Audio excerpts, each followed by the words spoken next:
great. So bearing in mind that you're still fairly new in your teaching career, did you ever for a moment worry or have any fear or anxiety around initially talking to children about issues of gender stereotyping or homophobic bullying, even using the words lesbian and gay, transgender in the classroom?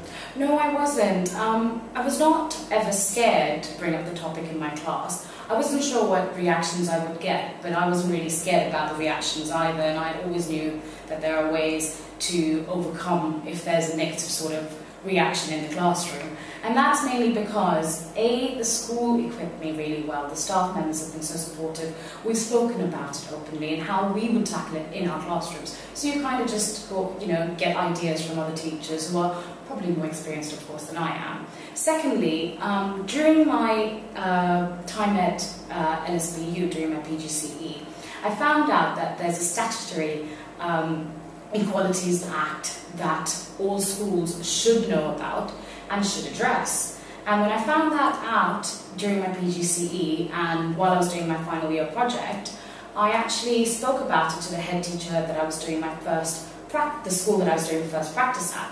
And head teacher, so I went up to the head teacher and I said, look, this is actually part of the curriculum. It's not something that I'm trying to introduce. Is it all right if, taking a couple of children into a small room, is it all right if I read a book called King and King? Mm.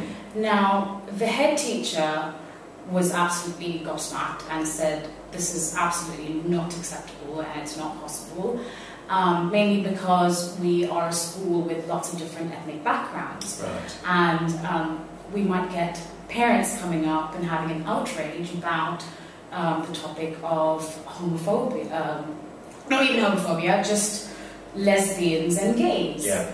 And I couldn't really understand because I thought, well, it's statutory. This is meant to be part of your curriculum.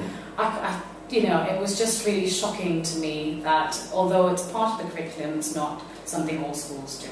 Mm. So when I came into Alfred Salter and I was told, well, we might have to deliver a lesson about homophobic bullying, mentioning the word gay and lesbian, I was perfectly comfortable about it because I was prepared to do it on my first practice. But in fact, I just got the chance to do it in the school that I'm working at full time. Great. Just to finish off, let's talk about impact. What do you think the impact of this sort of kind of work has been on the school and maybe upon you as a practitioner? Upon the school, I think it's been great. I mean, the children are so much more open-minded towards different choices, different backgrounds, different family types.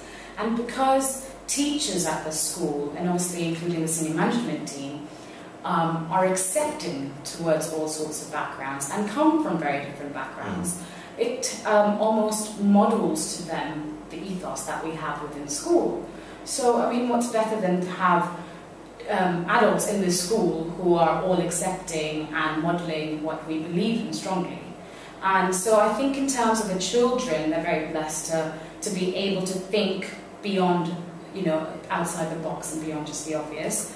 In terms of me, I would say as a newly qualified teacher, I'm blessed myself to be able to walk into a room and know that I can talk about this and it's not something to be scared of, and know how to tackle the sort of issue that could arise from homophobic bullying or talking about gays and lesbians. That's fantastic. Thank you very much for your time and good luck in your career. Thank you.